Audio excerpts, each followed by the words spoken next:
TPMS or tire pressure monitoring systems have been required on all new vehicles since 2008. So all the tools and parts that repair shops need to complete jobs involving TPMS are readily available, right? I'm Mark Phillips, and in this Aftermarket Intel video, we're going to take a look at TPMS pain points and some possible solutions for them.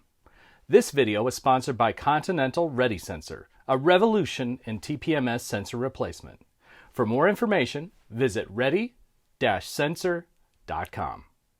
Despite TPMS being a requirement on all new vehicles, it remains a sore point for many repair shops and tire dealers that I've talked to.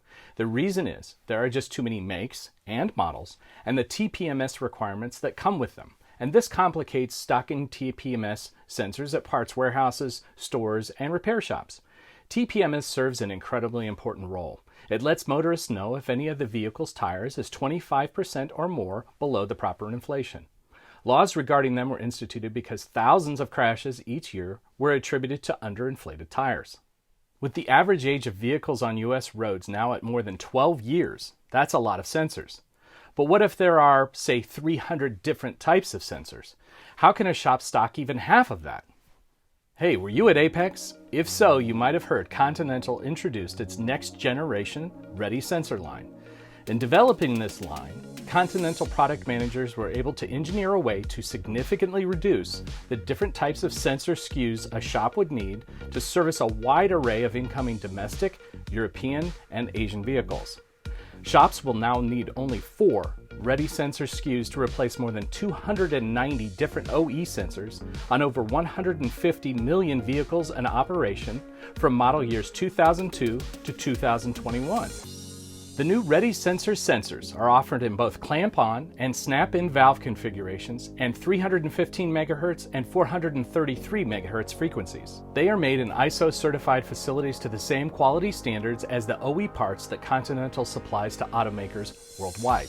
And unlike many sensors on the market, Ready Sensor multi-application TPMS sensors come ready to install right out of the box and require no additional sensor programming or cloning. They are pre-programmed from the factory and designed to follow existing OE vehicle relearn procedures. Plus, they work with many major TPMS scan tools and are readily compatible with advanced TPMS features such as auto learning, pressure by position, and tire fill alert systems. For more information, visit ready-sensor.com. It makes little economic and logistical sense to have hundreds of sensors in stock ready for 30-minute delivery. You'd literally need hundreds of different TPMS units on hand just to ensure any vehicle that comes into a bay can be serviced. Now let's talk about the pain points of actually servicing the tires. Simply placing a new sensor in a tire that needs one isn't the end of the job. TPMS sensors that are basically blank require additional steps to program the units. Programming issues and errors can lead to time-consuming delays in getting a vehicle out of the bay. And as anyone knows, that's never a good situation. In addition, blank sensors may require additional tools and installation of software that further complicate the TPMS service. Now, a little about terminology. TPMS vehicle relearn and TPMS sensor programming are completely different procedures. Aftermarket TPMS sensors that come as programmable, universal, or clonable must be programmed with the proper protocol or application information for the specific vehicle before they can be installed. Once they have been successfully programmed, then they must relearn the vehicle. Thanks for watching this Aftermarket Intel video. If you'd like to see a topic covered in the future, email me at mark@lpnewmedia.com. I'm Mark Phillips, and thanks for watching.